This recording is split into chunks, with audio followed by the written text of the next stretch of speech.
अस्सलामुअलैकुम दोस्तों, welcome back to our channel find Urdu. Alone.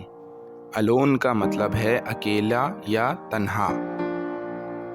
Alone का मतलब होता है किसी शख्स के बिना किसी और के होना।